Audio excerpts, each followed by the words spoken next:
Chapter 10.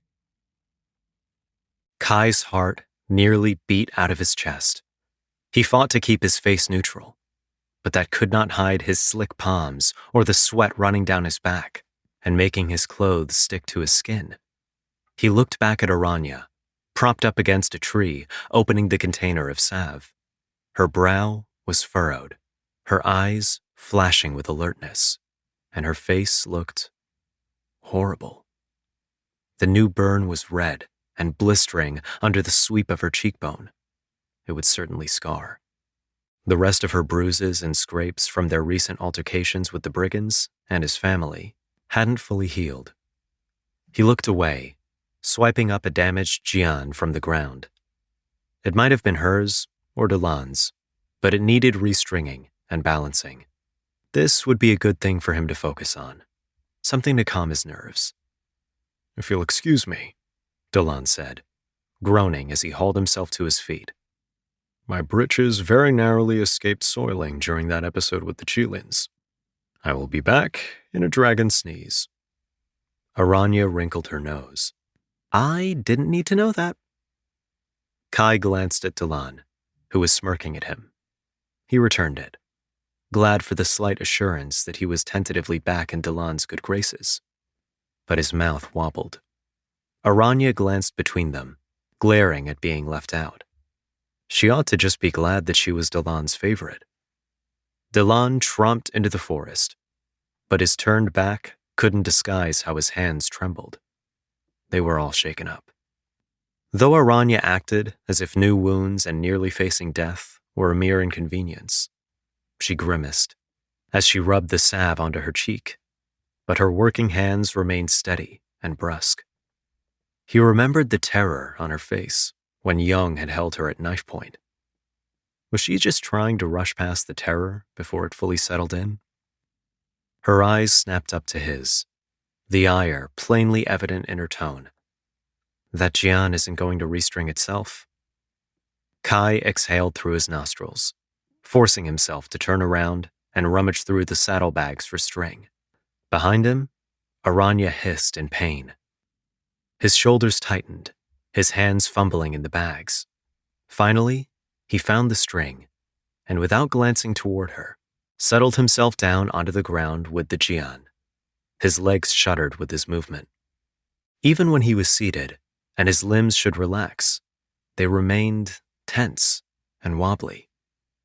He allowed himself a quick look at her. She was nearly scowling. Not exactly like she was in pain, but rather that she was very annoyed at the pain. He wouldn't offer to help. If she wanted help, she would ask. Well, probably not. Words slipped unbidden through his lips. He tried to stop them, to clamp his lips shut, nearly resorted to clapping a hand over his mouth, but they came out anyway. "I'm glad you're mostly unharmed," he said. The instant he said them, his face flamed, and he ducked his head lower, like he was focused on his task, even though he was only unwinding and rewinding the string around his fingers. She snorted, rolling her eyes. "Me too." Only Swan Aranya would brush past a scrape with death. Only she would be nothing more than a little irritable after facing a Chilean alpha. Only she would miss that his terror was not for them as a group, but for her. Thankfully, the task of restringing a Jian was rote and routine for him. His vision didn't focus, but he measured the proper length, snipped it with his knife, and threaded the end through the contraption. Bit by bit, his limbs stopped quaking. Doing things with his hands cleared his mind and helped him regain control over his composure. He couldn't shut out the sharp intakes of breath as Aranya continued treating her burns, but better she suffered a little pain than be dead. Delan returned, sighing in relief and making Aranya wrinkle her nose in disgust again. His hands had stopped shaking, his face cleared, and Kai wondered if relieving himself hadn't been the primary reason he stepped away. "Let's get back on the road," Delan said. "If we want any hope of catching up with the brigands, we ought to increase our pace."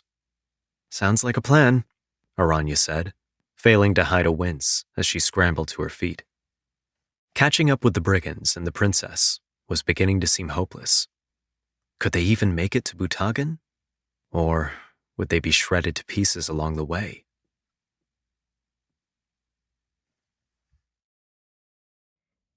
Chapter 11. All this travel was slowly suffocating Kai. When they stopped for camp that night, everyone moved decidedly slower than yesterday at fetching kindling for a fire, brushing down and hobbling the horses, and removing saddles and saddlebags from the poor beasts. Melancholy settled over the group, as if everyone knew, but no one was willing to voice that it had been days since they'd seen the princess.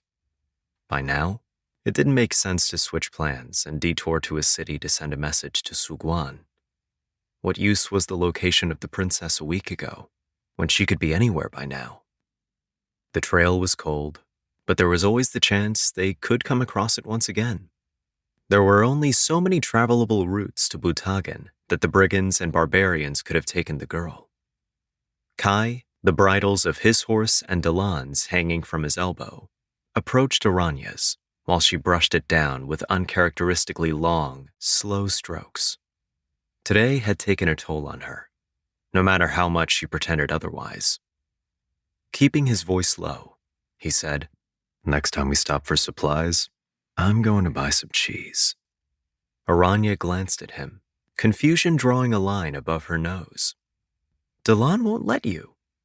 And then, Kai continued, as if she hadn't spoken, "I'm going to crumble it into little pieces. Some of it will go in your bags, some in mine." Aranya's jaw dropped. "Shoo, Kai!" He leaned a little closer to her as he pulled the horse's bridle over its ears and slid it off. "One tiny piece is going to go in Delan's lavender pouch." "You are evil!" Kai grinned. "Just imagine the face he'll make." "He'll be furious," said Aranya crossly.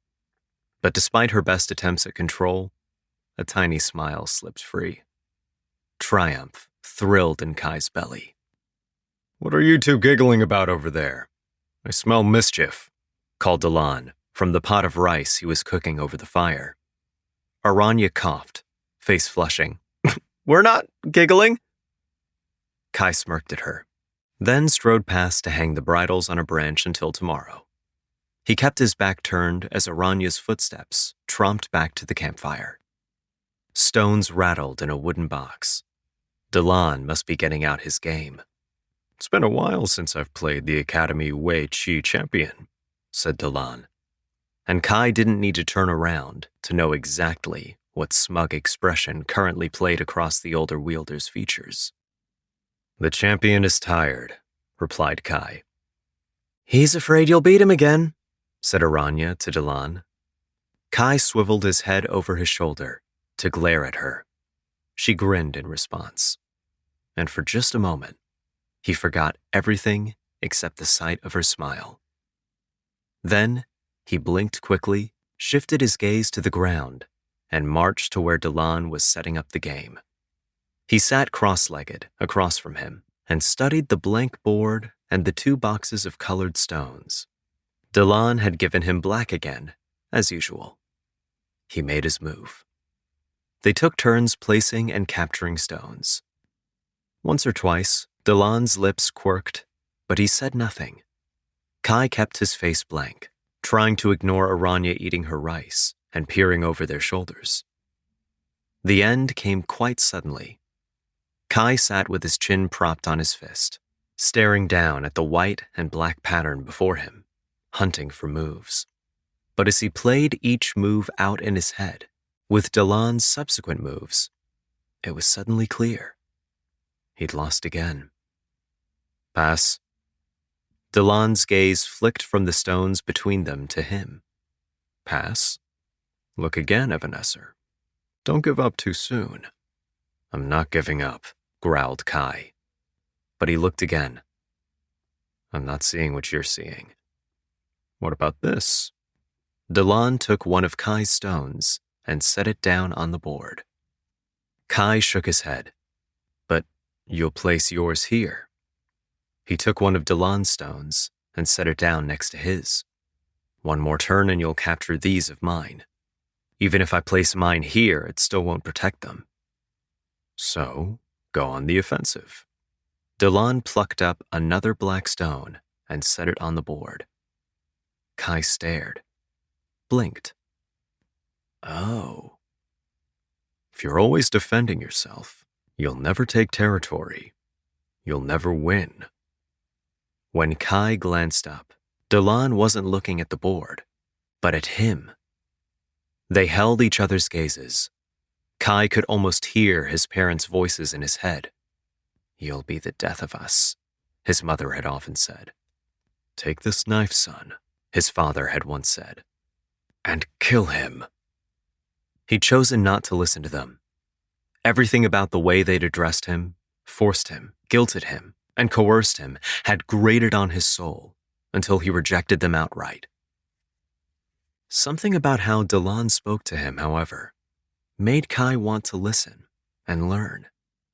See, Delon said, playing out a few more turns on the board and drawing him back to the present. He smiled at Kai. You would have won. Kai stared down at the board, understanding dawning. I'm so lost, said Aranya, around a mouthful of rice. It's my turn anyway. Move aside, Evanescer. Kai relinquished his spot on the grass.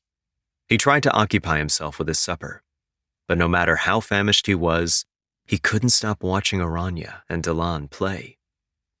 The dim light somehow made her eyes brighter as she oscillated between giggles, saucy retorts, and confused frowns. He needed to be alone, even if it was just a few spare moments. Getting to his feet, he said briskly, I'll get more wood, so we have enough for the night. Don't die, Aranya said brightly as she placed her next stone. It was only a few steps before he'd passed the ring of firelight.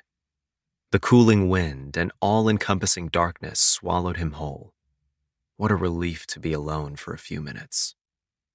It was only him, the chorus of chirping crickets, and the wild forest. He had to stay on his guard anywhere in the wilderness, as always. But for a few minutes, he could breathe. So, breathe he did. He was busy collecting wood, smelling strains of vanilla mingled with earth, when something made the hairs on the back of his neck straighten. Immediately, he set down his bundle of sticks, whipped out a knife, and evanesced a few feet away behind a tree. Kai? Kai! Came Aranya's distinctive call. His shoulders loosened. Just Aranya. I'm here, he called back. Oh, good. Delon sent me to find you. He was concerned that you were taking so long. I've only been gone a few minutes. He's a little paranoid after today. Kai sheathed his knife, stepped out from behind the tree to scoop up the sticks he dropped. From here, he could make out Aranya's shadowed form, picking her way through the forest toward him. When she saw him, she smiled. A real, happy smile. He stopped, hesitating. Her smile turned sheepish, and she halted a few paces away. She looked down, and though it was dark and hard to tell, was she flushed? Kai's heart quickened. He swallowed. Kai, I'm sorry. I'm sorry about earlier. I know I can be cold with you sometimes, and I don't mean it. I just think I've had a hard time understanding everything since their kiss. His neck could have blistered from the sudden heat flooding his skin. But why was she saying this now? Why not the other night when they were talking after Delon had gone to sleep? Did it have anything to do with what happened today? He wasn't sure. Wasn't sure of anything. He swallowed again. It's all right, he said, his throat dry. Things have been confusing for me too. Her smile was tentative. He tightened his jaw, trying to fight the sudden rush of heady emotion through his limbs. When had he last been this uncertain, this uncomfortable, this bumbling around a girl? Probably not since he was 12 years old. He took a step closer, then another, wishing he had Delan's night vision so he could see her face more clearly, so he could better determine what she was thinking, feeling. With the night around them, he could see little more than the brightness of her eyes. They caught and reflected every shred of light, like animal eyes. But there was no shifter instinct lurking in them, no flashing talons. "Aranya?" he said, not sure what he was asking. Her gaze met his, and something sparked between them, something warm and new, something he wanted. What if they could move past their misunderstandings and the unfortunate beginning of their relationship? Curse this hesitation, curse his own caution. He only wanted to close the distance between them, and 2 Jian arrows burst through Aranya's chest, her face contorting in horrid shock. Something between a roar and a shriek ripped out of Kai's throat.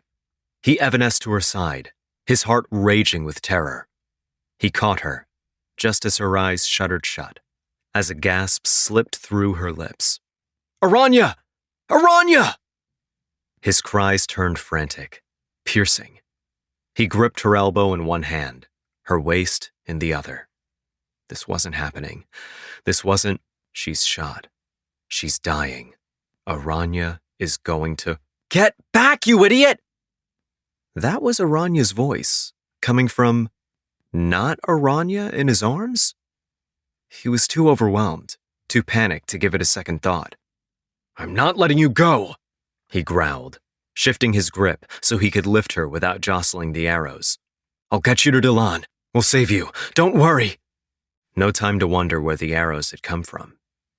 Then there was a boot kicking Aranya out of his arms. He gave an inarticulate cry of rage as she screamed, whipping out his knife to stab at their attacker. A blow to the wrist deflected his strike, forcing his arm upward. Then his attacker dove under his arm, snatching the hilt of his other knife before he could grab it.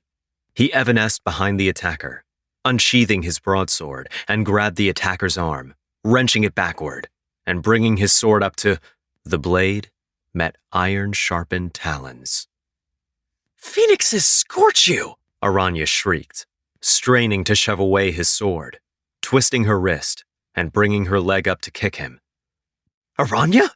Kai gasped, immediately letting go of her and stepping back, his gaze searching for— "Fathers, what?" "Fox spirit!" she snarled, her talons glittering in the sparse moonlight. Together, they looked down to where the first Aranya lay, arrows through her chest. She gasped, sputtered, her hands reaching up to clutch the wounds. Kai's heart twisted inside his chest, so violently he nearly threw up. No blood. Though the wounds were horrible, there was no blood. A rock sank in his stomach. "You didn't string the Jian tight enough," Aranya growled, shifting out of her talons and pulling the weapon back out of its holster. "My shot was off, so it didn't kill the Mogwai immediately." He ought to restrain the monster so Aranya didn't get hurt. Should help her finish the job. But the sight of her dying at his feet, even if it was false, he wasn't sure he would ever recover. Not even when the real Aranya glared at him, loading 2 more arrows into the Jian. When the fox spirit writhed, moaned, she placed a booted foot down on its wrist. She looked at Kai, clearly expecting him to help. He swallowed, then caught the monster's other flailing arm and held it fast despite its struggles. He refused to look, focusing instead on the real Aranya as she aimed down. Her breaths came fast, her throat bobbing, her hands shaking on the trigger. She stared down at her own face.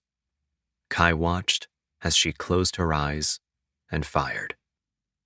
The body of the Mogwai slowly morphed back into its original form, its spell broken. Aranya's face melted into a snout and a pair of glazed eyes. 9 bushy tails, so silver they were almost white, protruded from the beautiful, luminescent body. In many ways, it looked like any regular fox, only silver and with more tails. He should be dead right now. Aranya was silent, her face grim, staring down at it. She didn't have to say it. He knew he was an idiot for not realizing the warning signs sooner. Even though fox spirits were notorious for their cunning deceptions that few could resist, he should have known the moment the arrows went through its chest, when blood didn't flow everywhere, what it was. Instead, he had been so blinded by his own fear. "Why did you come after me?" Kai asked finally, softly. "Dylan asked me to follow you. He said that after the siren lore, he didn't think any of us should be alone in the forest at night." It had been a wise decision on Dylan's part to send her separately, without telling Kai, to keep them both from falling into the same trap. A fox spirit's magic pertained to mind reading and illusions. It found weaknesses in the minds of its victims and personified them. Concealing the knowledge of Aranya trailing him would have kept the Mogwai from learning too quickly about her presence. They ought to burn the body. Neither of them moved, but her eyes stole toward his. She'd heard everything then. Every stupid word. He ran over the brief conversation in his head, how he had behaved, and closed his eyes. Only self-control kept a groan from escaping his throat. Even if she hadn't heard, she had seen how the fox spirit had personified itself to lure him closer. He wasn't sure he had ever felt so defeated, so humiliated in all his life, while simultaneously being endlessly relieved that Aranya hadn't just been shot to death, and he hadn't been devoured body and soul by a fearsome and cunning Mogwai. Aranya always had things to say. Why was she so quiet now? Why wouldn't she speak? Did she think he would break the silence? What was there for him to say? In the span of a few minutes, too much of his soul had been bared before her. He wasn't about to offer more, and he certainly wasn't about to start explaining or defending himself. What she saw and heard was, well, what she saw and heard. She knew the truth now, the truth of how he thought and felt about her. Aranya sighed, avoiding his gaze, and holstered her jian. Dylan's probably waiting. Will you burn the body while I take a load of kindling back to Dylan? Kai only nodded. Since Kai had evanesced and wouldn't be able to sleep, he took first watch instead of Aranya. When it was her turn for second watch, she blearily wrapped herself up in her blanket while the men slept on opposing sides of the campfire. Perhaps the warmth of the blanket would ease the quivering of her limbs. She had always thought of the farthest shots as the most difficult. She'd never been more wrong in her life. The closest shots were the hardest. Even though she stared down a monster, one who had nearly just eaten her companion, pulling the trigger might have been the hardest thing she had ever done. It had stared back at her face, but not her eyes. Silver eyes, made of moonlight and glowing with stars, and far more sentience than comfortable. This was not like killing the Chilines. Nothing like killing the Chilines. She wrapped her blanket tighter around her shoulders, staring into the flickering flames. At least Kai had relieved her of burning the body. It was tradition, practically law, that a fox spirit's body must be burned after killing. The reasoning had to do with how they consumed a person, body and soul. Therefore, in death, a fox spirit ought to be destroyed, both body and soul. She didn't question it. Death always took. It never gave. Even though it was a Mwagwe, this death had robbed a piece of her, a bit of her humanity, her goodness, and replaced it with a warrior's hardened edge. Was this truly the life she wanted? Being a warden was different. They protected the innocent and vulnerable from danger within and without. Even when they encountered brigands, they were never trying to kill, only apprehend. There simply weren't very many Mwagwe brash enough to enter a city. Being a warden had allowed her to serve her people and contribute to the greater good of humanity. This was, well, it was still doing those things, but it came at a higher price to herself. Whatever the cost, however. Her eyes drifted to Kai's sleeping form. He had been so close to... Her heart faltered within her chest, but she clenched her jaw and firmed her resolve. She would do what she had to for the sake of protecting her comrades. And she most certainly would not think about what she had seen and heard before she'd shot the beast. She wouldn't think about what it meant that the personification of Kai's weakness was her.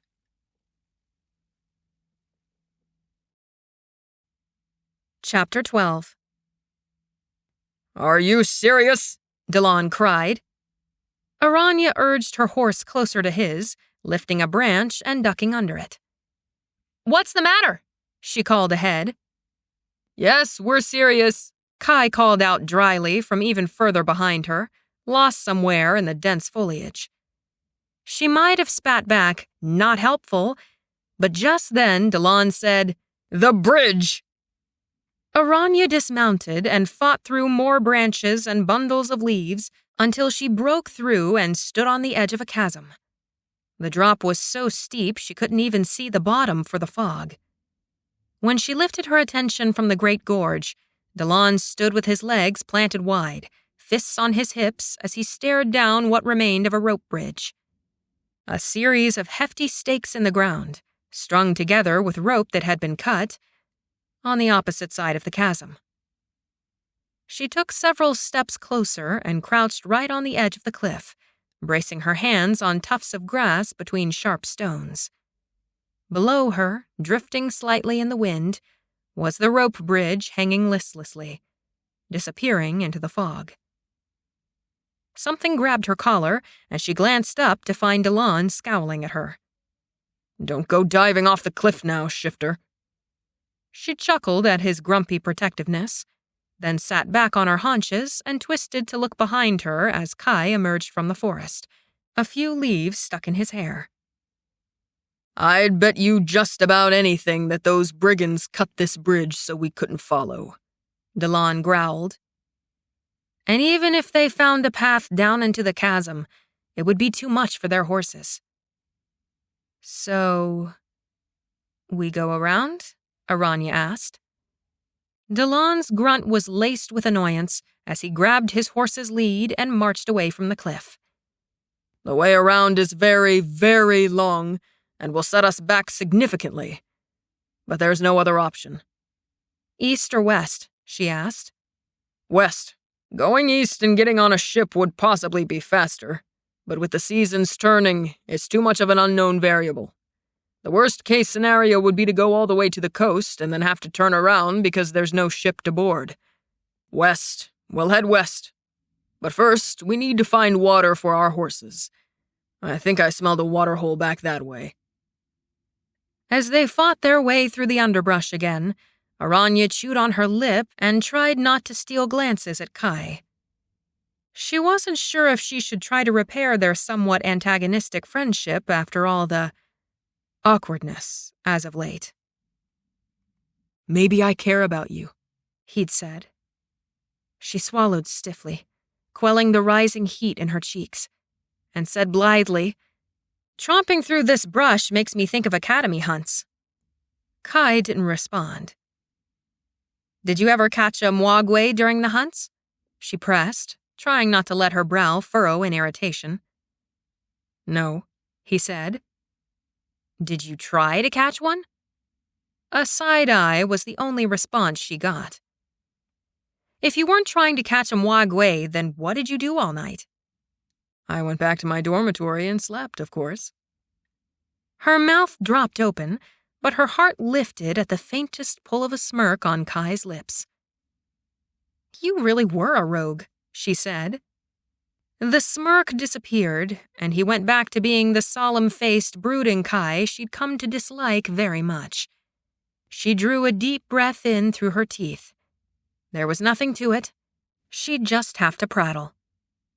In the last hunt, Tao Zhenshu caught 2 dragons, she said. Didn't even have a scrape from the encounter.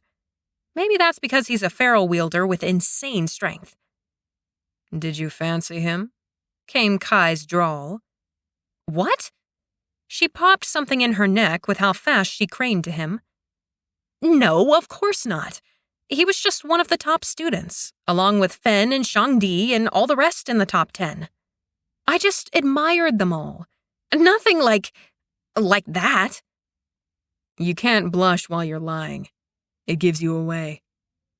She glared at him, lips parting in a snarl as fight surged in her blood. Kai was fully smirking now, one eyebrow raised. Which one was it?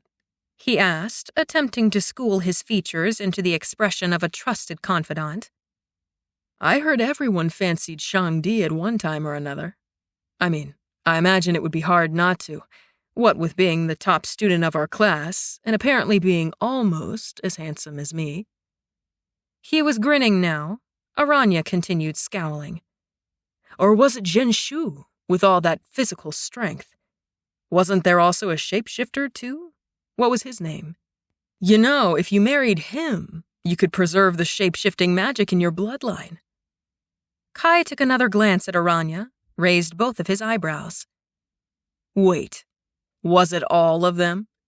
Not at the same time, Aranya snarled, and immediately regretted it when that slyness crossed Kai's face. I was at the academy since I was 5.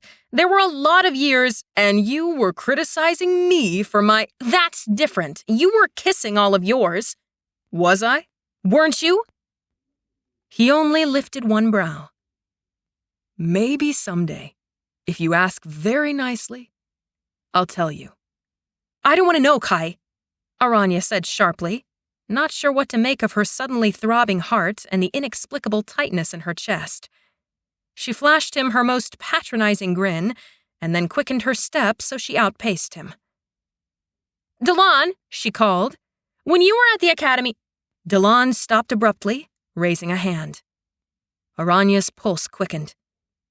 What? He frowned, sniffing. I think— Just then, there was a screech overhead. She instinctively ducked, eyes darting wildly above them in search of— A shadow passed over her face, blocking the sun. Light glittered off its ruby-red scales, its serpentine tail, its silvery talons. Aranya immediately drew her jian, but Kai appeared at her side and snatched her wrist, lowering her weapon. She was about to shoot him a furious retort when he jerked his head sideways, eyes widened. She followed his gaze, followed Delon's gaze, to an outcropping that dipped out of the forest and into a ravine. There, perched on the rock, was a beast. Its body was coiled in sleep, sunlight dazzling along its emerald scales. Its long snout was tucked into the ends of its tail. It wasn't very big. It was about the size of a medium-sized dog. A sunbathing, napping dragon. Kai released her wrist as her arm flagged and her jaw hung open. There were at least 2, and shooting one would alert the other. But if there were 2 here— Looks like we're not the only ones here for a drink. I hate getting this deep into the wilderness, Delon muttered under his breath, gaze darting from the dragon to the edge of the ravine where the waterhole must be, to the tail-swishing horses they guided. Kai, scout ahead. Kai gritted his teeth, but vanished. He reappeared not far from the dragon, moving with painstaking care as he peered over the edge of the outcropping into the ravine. Aranya kept her jian loaded, snapped into firing mode at her side, as she and Delon waited. When Kai turned around toward them, his eyes were even wider than before. He met her gaze, then beckoned her to join him. She glanced at Delon, and though his jaw was tense and his eyes full of warning, he nodded once. Not having the luxury of instantaneous distance travel, it took her several minutes to tread carefully to Kai's side, the presence of the sleeping dragon burning into her side as she moved. When she crouched next to him, his face was grim. He nodded his head to the view, then watched her as she looked. She couldn't restrain her tiny gasp. The ravine cut deeper than she expected, hard rock lining the descent into the waterhole. But worse than the impossibility of getting their horses down to the water at this pass was infested. Infested with Mwagwe. Some were sprawled like the dragon near them, draped across rocky overhangs, napping or lazily swishing their tails in the air. Others, like the Chileen she saw on the opposite side of the waterhole, took their time drinking their fill. More flew overhead, dragons and phoenixes. She had never seen a phoenix before, and the sight stole her breath away. One streaked across the sky, a trail of fire and smoke, and landed near the edge of the water, right next to a Chileen. It looked so small, seeming much less vicious next to the terror of the Chileens, yet it still must have been thrice the size of a swan. It preened feathers of burning flames, rifling through them with its beak. The only parts of the phoenix's body that weren't fiery were its black eyes and black beak. Then it bent down, scooped up a beak full of water, and arched back its head to swallow, its neck bobbing. Of all things, it hopped its way into the water and began ducking its head under and rolling back to let the water fall down its feathers. The water sizzled on its flaming feathers, whistling and evaporating into a column of steam. 6 or so more watched it, as though debating if they should take an afternoon swim too. There were dozens of Mwagwe. No, more than dozens. Perhaps even 100, all different shapes and sizes. She couldn't even be scared. Though the tiniest sneeze could be her death, she couldn't help staring in open-mouthed awe at the beauty of the sight. So much raw power, gleaming in the sun against the blue of the water and the green of the forest. The bright colors, the strangeness, the otherworldliness. It was like nothing she'd ever seen. "Same," Kai whispered beside her. She glanced sidelong at him, not caring what showed on her face. He stared back, and he started, almost as if to reach out to her, but he stopped himself. He planted his hand on the rocky ledge instead, turning his face away from her. She swallowed, blood suddenly humming with something entirely different from awe at the monsters. She glanced back at Delon, who was angrily holding up both hands as if to say, "Well, what is it?" How could she communicate without words, across this distance, what she saw? Kai vanished and reappeared at Delon's side. Their conversing voices were so low, she couldn't catch even a thread of sound. Instead, with a wary glance at the sleeping dragon, it let out a large, unnerving sigh in response. She returned her focus to the waterhole. They really ought to leave, find another source of water. But then, from below, movement caught her eye. It wasn't the movement of so many Mwagwe milling around. It was the swift, purposeful movements of a man. Chapter 13. Her focus snapped to sharp clarity. She leaned forward, both hands gripping the rocky outcropping now, her braid falling over her shoulder, over the long drop. The man wore black. He was tall, his frame broad and strong. His dark hair grayed along his temples, and it was pulled back into tight braids against his scalp. He wore a heavy cloak trimmed in fur, despite the midday heat. Behind him, bound in chains, hunched an older man in a ratty cloak. His white beard caught and blew in the breeze. The first man approached the Mwagwe with no fear in his gaze, no falter in his steps. Aranya frowned as she squinted against the reflecting water.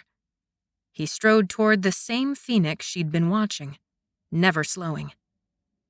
He pulled something out of his cloak, a small black bag.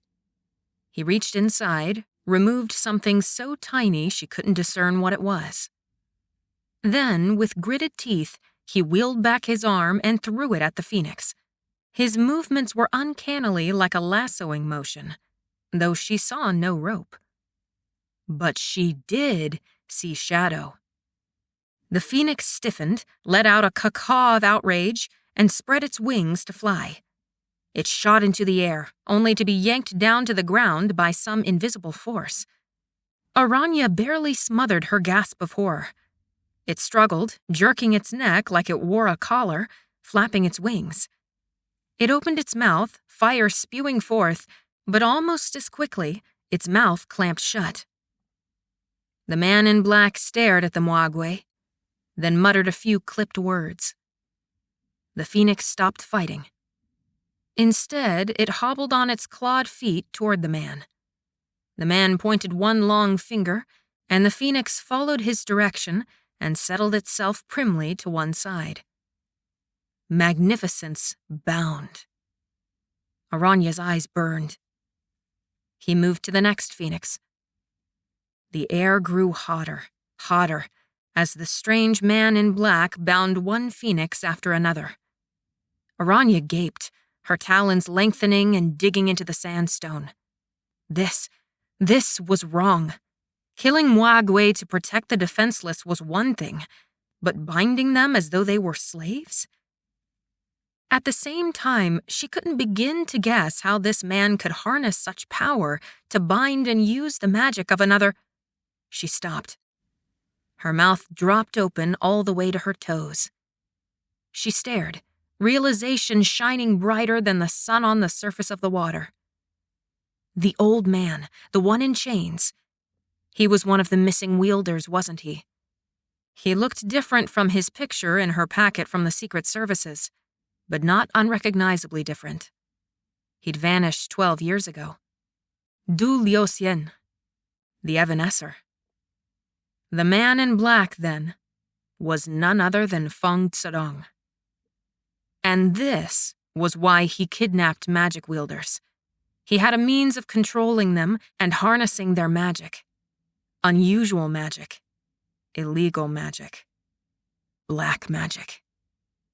If that was indeed the missing Evanescer, one that could carry other people when he evanesced, then that would explain how Feng managed to be so far from Butagan, with no sign of a travel party.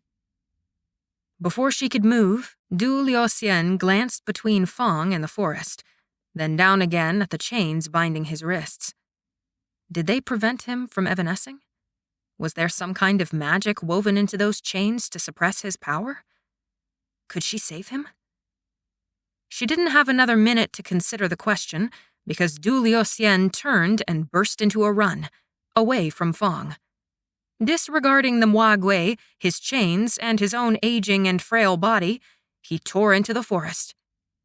Feng whirled, and the phoenix he'd just captured ripped its neck backward as if a cord had wrenched it. The bird hit the ground, its flaming feathers flapping to right itself. The other Mwagwe, so peaceful a moment ago, whipped their attention to the sudden sound. Some scurried off or slinked away, while others spat hissing warnings and got to their feet. "Stop where you are," Feng barked at Liuxian. "or it will be worse for you." Liuxian paid no heed, stumbling as he tried to run. With a sweep, Feng pulled a loaded jian from a holster hidden in his cloak, and, before Aranya could even blink, shot the Evanescer.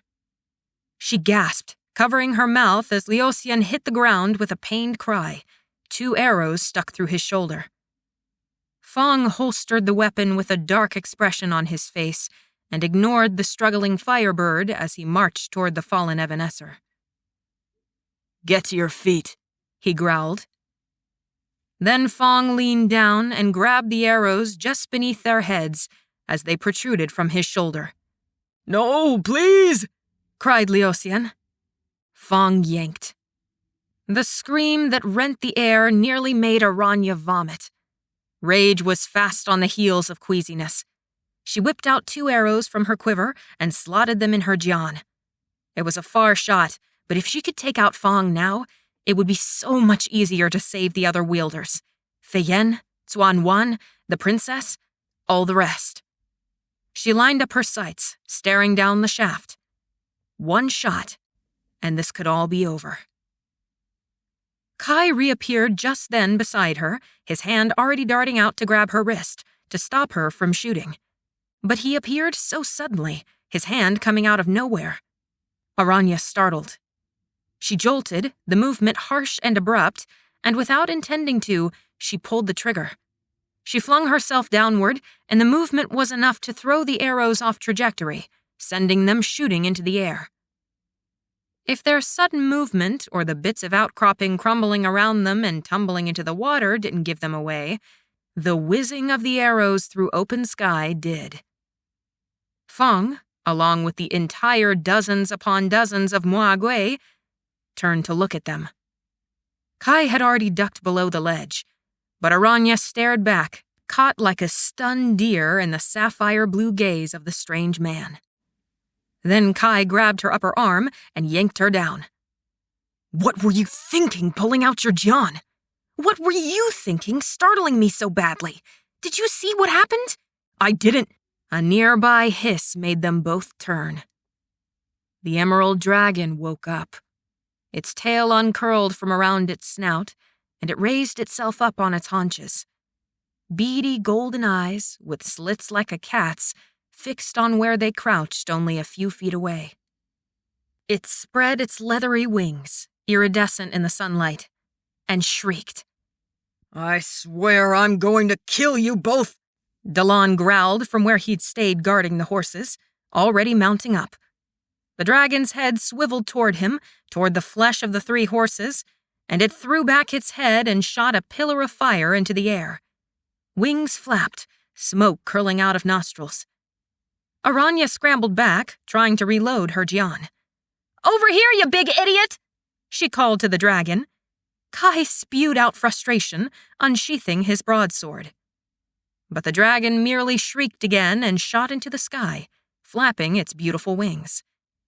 She watched it go, her hand stilled where it gripped an arrow. Kai paused too, lowering his sword and glancing warily back at her.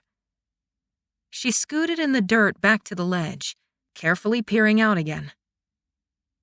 Fong Tudong stared back at her. By now, he'd captured and bound 4 phoenixes, which sat stiffly behind him while the evanescer lay moaning in a pool of blood. Even from this distance, his eyes flashed the brightest blue she'd ever seen. Unnatural. He lifted one hand into the air and snapped his fingers. In one accord, the phoenixes behind him rose into the air. Aranya's throat went dry. The firebirds came zooming toward them. "Run!" she screamed. She shot to her feet, barreling toward Delon and the horses. Kai had vanished, and Delon was already kicking his horse into a gallop, leading Kai's. He dropped the lead to Aranya's so she could leap up and follow him. Wind pummeled her from behind. She stumbled to her knees, but sprang up again as her horse bucked and shrieked. "Easy, girl!" she cried, snatching the flailing lead out of the air. Her hands fumbled, but she caught hold of the saddle horn as the horse landed back on all 4s. She swung herself up into the saddle and kicked her horse into a gallop. She turned just in time to see how fast the phoenixes gained on them. "Run!" Her body screamed with fear, with the anticipation of a fiery death. She kicked her horse faster. Faster, faster, faster! When she angled forward again, she had no time to even scream before she hit a low-hanging branch. She flew from the saddle. Her foot caught in the stirrup. She hit the ground hard and fast.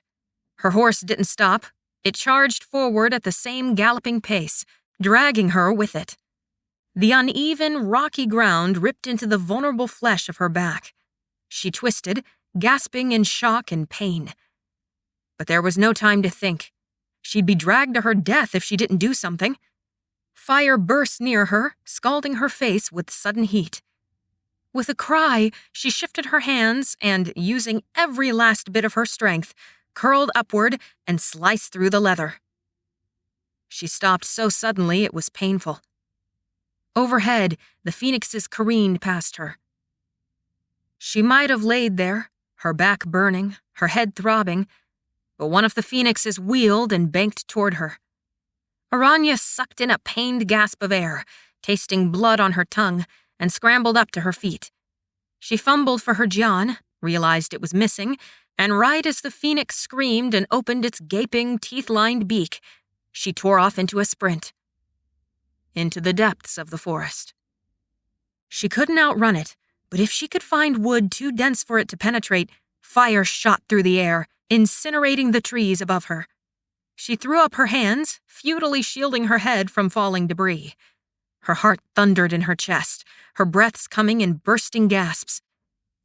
Seeing denser foliage, she circled right and straight into the underbrush. Immediately, she regretted the decision. She stumbled, barely leaping over tangling vines instead of falling face first into them. Aranya ran, kept running. She ran until her lungs nearly burst out of her chest. But she couldn't stop. Crashing sounded overhead, and she didn't look as another blast of fire demolished a patch of wood right in front of her. She screamed, barely wheeling to the side. It was going to kill her. She couldn't outrun it. The forest couldn't save her.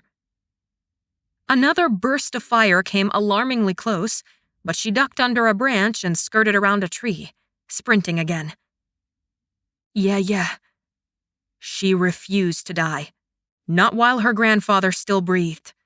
Wherever Kai and Dalan were, she could only hope and pray they were faring better than she was. Renewed, she ran faster, cursing her short legs and her short strides. Her legs buckled, caught on something. She plunged headlong into a tangle of underbrush and vines. She was already moving as she landed, her whole body shaking with flight. The phoenix flew past her again, shooting up in the air to circle around to her. She couldn't outrun it. But perhaps... She had no jian, and a sling was nothing against a phoenix. Setting her teeth grimly, refusing to give in to the impulse to run, she yanked her knife from its sheath and faced the oncoming phoenix. It squawked, its cries a monstrous version of a bird's call. Beady eyes fixed on her, flame and smoke trailing in its blazing path.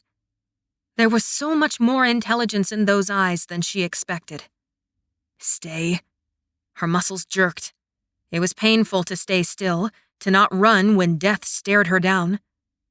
But she had no intention of dying, and she'd looked her own death in the eyes before. She would not cower now. The phoenix burned through the treetops, coming straight toward her. Wind from its mighty flaming wings battered her back a step. Her palms sweated around the hilt of the knife she held. Suddenly frantic, she patted herself down and realized it was her last weapon. No more knives, just this and her claws. That was it. This was it. The phoenix opened its beak, fire shooting straight toward her. Only when she saw the light and smoke burbling at the back of the creature's throat did she leap with all her strength out of the way, desperately, for her life. The fire left nothing in its wake, only blackened ground. Heat blasted her back, then her face as she whirled. The monster careened past her like before, but it wheeled so quickly she could hardly draw back her arm. Win or lose, it was time to kill or be killed. Aranya flung her knife just as the creature turned around. It struck the phoenix's throat. The Moi Gui froze in midair, its eyes widening with shock, with pain, with knowing, understanding. Those eyes fixed on her outstretched hand.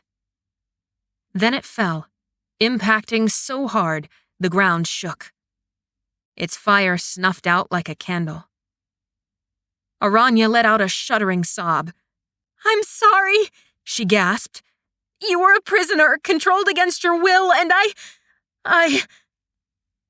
The bird's long, feathered wings spread over its face, shielding her from the view of its death wound. She had always thought firebirds were orange, but with its fire gone, the bird was charcoal black. It smoked, like smoldering ashes. She collapsed to her knees. Chapter 14. "Don't forget Yeye," Aranya gasped, bracing her hands wide in the dirt to keep herself from completely collapsing. If the firebird had killed her, she would never have returned to Yeye. Neither would she have been able to continue their rescue of the missing wielders and the princess. The firebird was doomed the moment Fong Tsedong cursed it. No amount of reasoning, however, could quell the shuddering in her limbs or absolve the guilt in her heart. Killing the fox spirit had been hard enough. Killing a phoenix with intelligence and no will of its own was another kind of excruciating. It marked her soul. She wasn't just a wielder now, or even a warrior. She was a killer. But she had no time to weep over the corpse of the monster sent to kill her. She steeled her spine, forced her limbs to obey her, and dragged herself to her feet. With each breath, she fortified herself against the pain radiating down her back. That was when realization hit. "Kai," she called, dread knotting her stomach. Louder. "Dalan?" The silence of unending woods stretched before her, its own foreboding answer. "No, no, no," she breathed. "No, no, please, no." At first, she moved slowly, turning in a circle on her unsteady feet. The only familiar thing in the entire forest was the blackened corpse nearby. "Dalan!" she cried, trying to quell her rising panic. "Kai!" Wind rustled the branches, a soft, gentle breeze. It was cooling, sweeping the summer heat into autumn. In the green surrounding her, some leaves were already turning colors. Sunlight filtered through the foliage, drifting dangerously low on the horizon. She drew in a deep breath and shouted as loud as she could, "Kai! Dalan!" Nothing. She ought to think clearly, to be rational. She couldn't have run that far. They couldn't have been separated by much. If she retraced her steps, she could go back to the waterhole and follow the trails to find her missing companions. She wouldn't panic. Nothing merited panicking yet. It was only the woods. Sure, she didn't have any weapons, but she had her talents. She would never be entirely helpless. There was her knife, too. She could approach the phoenix corpse, pull back the feathers, and... No, she couldn't. She knew what she would see. Eyes still open in shock, beak gaping with pain, its lifeblood... No. She couldn't bear to face it and extract the knife. Her talons would have to do. She made to walk past the corpse, but a hissing sound stopped her dead in her tracks. She froze, breath catching in her lungs. Every muscle braced.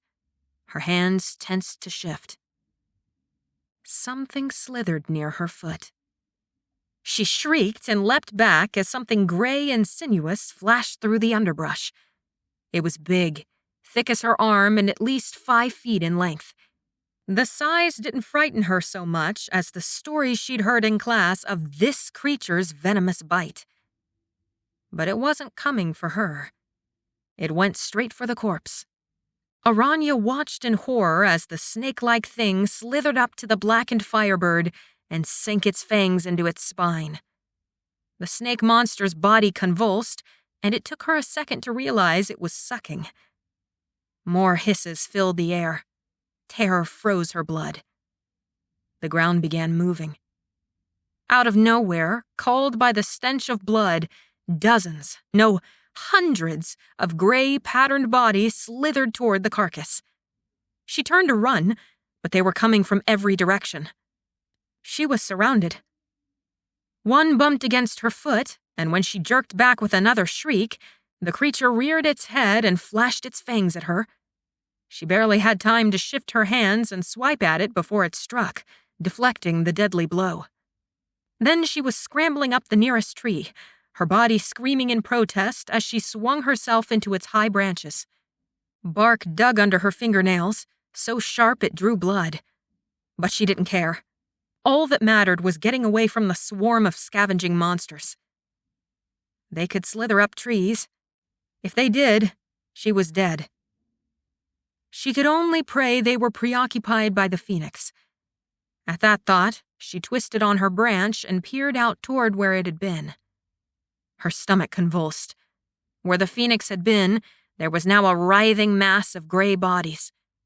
She pressed a hand to her stomach, trying to avoid heaving up its meager contents. Instead, she clung to the tree, pressing her face into its prickly bark, and watched as the sun dipped lower and lower into the horizon.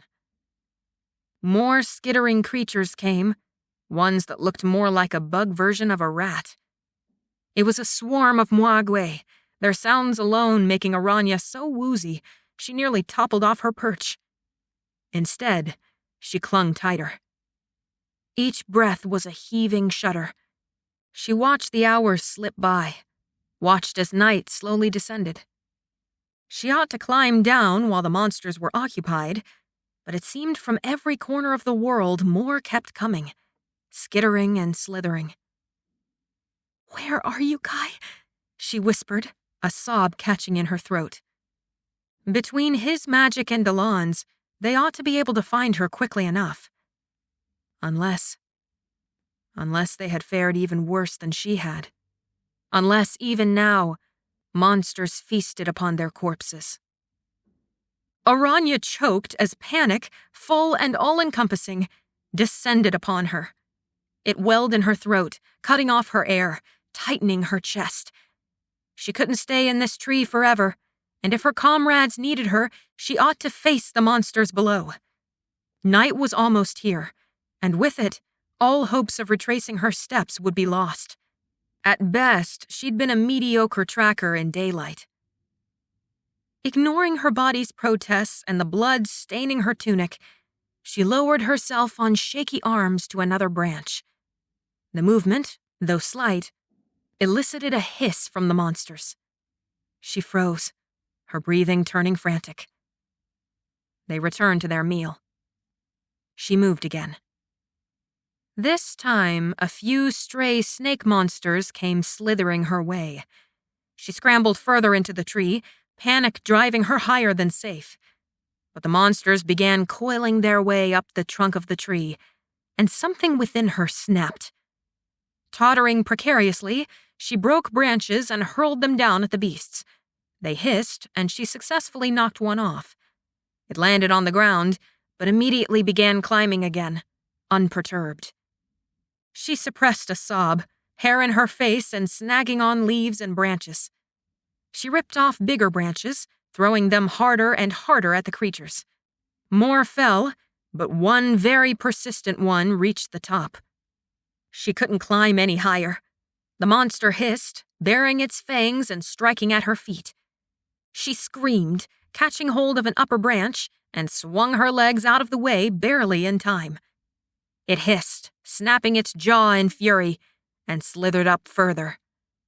More curled up the tree's base now, and Aranya spared a glance back toward the phoenix. A sudden bolt of queasiness hit her as the monsters peeled off the corpse. Except there was nothing left. Not a single bone, feather, or bit of its sharpened beak. Now they came for her. The sun disappeared. Night fell around her. She released one tight grip on the branch she swung from, hanging from only one hand now.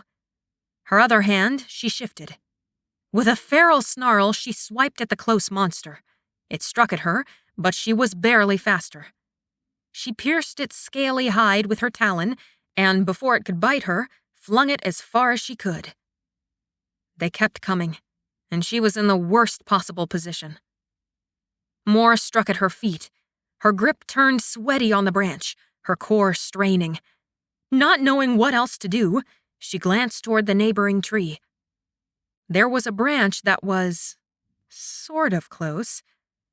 Swiping 3 monsters off the lower branch with her talons, she released her hold and dropped onto it. It cracked, and she nearly pitched forward, but she balanced just enough to leap off the branch toward the next tree. The first branch cracked more, throwing off her jump. She went hurtling through the air, her feet missing the branch, but despite the slickness of her hands, she caught it and stopped her fall. She spared one glance backward and saw the tree wriggling with beasts. She nearly vomited then and there. Instead, she swung herself to a lower branch, then dropped herself straight to the ground. She landed in a roll, barely catching her balance before she stumbled. Then she was running. She didn't care what direction, didn't care how her body screamed in agony. She just had to get away.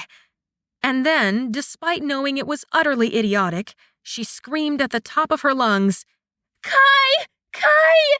Dylan!" There was no rescue. No tall Evanescer to sweep her up into his saddle and carry her to safety. No stocky feral wielder to toss her a weapon and say he had her back. No, she was alone. In the wilderness, at night, surrounded by Mwagwe. Her last bits of sanity disappeared. Panic burst across her senses, and she was suddenly frantic that she would never be free of this night, of these monsters, of her own helplessness. How long would she run until she gave out entirely? How long till another monster stumbled upon her, caught a whiff of her prone flesh, the blood pounding in her veins and bleeding out her back? Aranya sobbed as she ran, losing her sense of direction until she heard the sound of running water. Something exploded inside her, something desperate beyond explanation. She ran, half stumbling, not even sure if she was still pursued, following that sound. That was when the world split in two. She skittered to a stop, eyes going wide as her brain balked at what she saw. To her right was a garden, a vivid, sunlit garden with colors so bright they nearly blinded her night-adjusted eyes. Its beauty was exquisite, so stunning it nearly brought more tears pouring down her cheeks.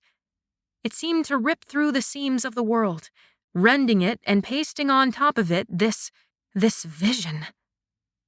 To her left was a cave. It was dark, such a contrast to the warmth of the glittering garden that beckoned her. Brain aching from the two sights, trying to understand what was going on, she only panicked further. She ran toward the cave. The instant she bowed beneath the gaping stone mouth, the light of the garden vanished. She was pitched back into darkness, and all around was the echoing sound of water dropping. Not flowing, like she'd heard only a minute ago, but a steady drip, drip, drip. She plunged deeper into the cave, not sure if she was seeking refuge from the Mwagwe or if some other unreasonable instinct compelled her. All she knew was that she had to keep moving. Her steps splattered in liquid. At once, the stench of the place clogged in her nostrils, and she didn't have to bend down to touch the liquid to know it was blood. It dripped at the back of the cave, pooled around her feet. Kai's blood? She froze, her breath coming hot and fast.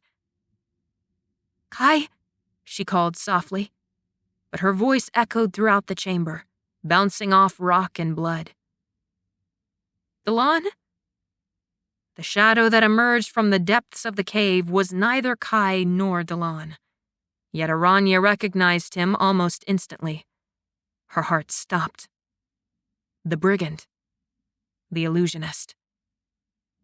"This isn't real," she demanded, as she gestured to the cave surrounding them. "This is one of your illusions, isn't it?" The shadowy form slowly stepped forward. "It is one of my memories." She stared, trying to keep herself from bolting, trying to keep herself reasonable, rational, calm. "And the garden?" "I made it." Made it? The dazzling beauty she'd seen was the product of his imagination? She shifted her hands into claws and growled, "Why are you here?" I have hunted you, he responded plainly, his voice dead. Why? To kill you.